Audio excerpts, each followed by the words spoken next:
So তারপর বন্ধুরা আমার বাসার বেকিয়ার্ডে গাছ লাগাচ্ছি। দেখো আম্মুকে সাথে নিয়ে আসছি, ভালোভাবে খুদে খুদে মাটি খুদাই করে এখন বীজ দিব সুন্দরভাবে। একদম মিষ্টি কুমড়া, করলা, বোম্বাই মুড়ি সব গাছ একসাথে করে বেকিয়ার্ডে আজকে লাগিয়ে ফেলবো।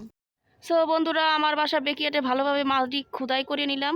এখন আম্মুকে দিয়ে ভালোভাবে বীজ লাগাচ্ছি। তোমার মিষ্টি কুমড়া, করলা, বোম্বাই মরিচ, পটল গাছ সব বীজ আজকে নিয়ে এসেছি আমার বাসার পিছে বেকিয়ার্ডে সুন্দরভাবে গাছ লাগাচ্ছি। দেখো যখন আবার গাছ গ্রো করবে তখন আবার তোমাদের সাথে শেয়ার করব।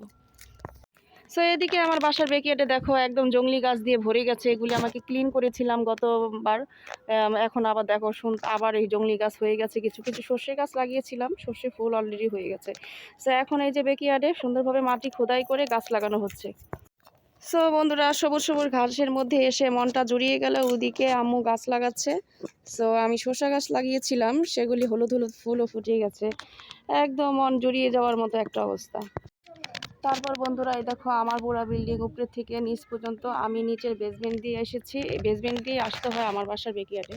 সো এখানে জঙ্গল হয়ে গেছে, এখন আমি গাছের প্লান্ট লাগাচ্ছি। তো তারপর বন্ধুরা আমি এই দেশে একটা তোমার ভেজিটেবল লেটুস পাতা টাইপের, কিন্তু এটা লেটুস না, এটা বুনেছিলাম। দেখো কি সুন্দরভাবে হয়ে গেছে আমার বেকিয়ার্ডে। দেখো একদম খুব সুন্দরভাবে হয়েছে এই লেটুস পাতাগুলি। আজকে আমি সব তুলে নিয়ে যাব। আজকে আমি মিষ্টি কুমড়া সব কিছু গাছ আম্মু লাগাচ্ছে, দেখতে পাচ্ছ খুব সুন্দরভাবে। গ্রামের স্টাইলে ভালোভাবে মাটি খুঁড়িয়ে খুঁড়িয়ে খোদাই করে করে দেখো খোদাই করে করে একদম সুন্দরভাবে গাছ লাগিয়ে ফেললাম। এত রৌদ্র এত বৃষ্টি, আল্লাহর রহমতে সুন্দরভাবে একাই গাছ হয়ে উঠবে আমার গার্ডেনে। You know what, that's my garden, সবজি বাগান।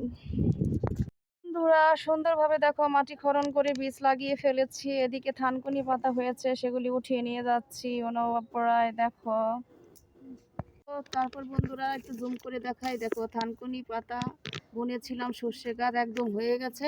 এদিকে ব্যাগ ভরে শাক নিয়ে যাচ্ছি আমার নিজের বাসা, নিজের বাড়ির বেকিয়ার্ডে। আর এদিকে তো নতুন করে প্ল্যান করেছি, সামার চলে আসছে, তারপর যখন গো আপ হবে তখন আবার তোমাদেরকে দেখাবো, ঠিক আছে। আর এদিকে জঙ্গল হয়ে গেছে, ক্লিন করতে হবে। এদিকে দেখতে পারতেছ আমার বাসার একদম ছাদের উপর থেকে একদম নিচ পর্যন্ত, আমি তো বেসমেন্টের সিঁড়ি দিয়ে এখান দিয়ে ঢুকেছি। সো আজকের মতো এখানে বিদায় নিচ্ছি, আল্লাহ হাফেজ। আশেপাশে বিল্ডিংগুলি দেখো কি অবস্থা, বাড়ির পিছের অংশ, ঠিক আছে। সো তারপর বন্ধুরা আমি গাছ লাগিয়েছিলাম, সেগুলি উঠিয়ে নিয়ে গেলাম। সো এখন আবার কিছু লাগিয়ে গেলাম। এদিকে কিছু মাটিও নিয়ে নিয়েছি, বাসার বারান্দায় লাগাবো গাছ।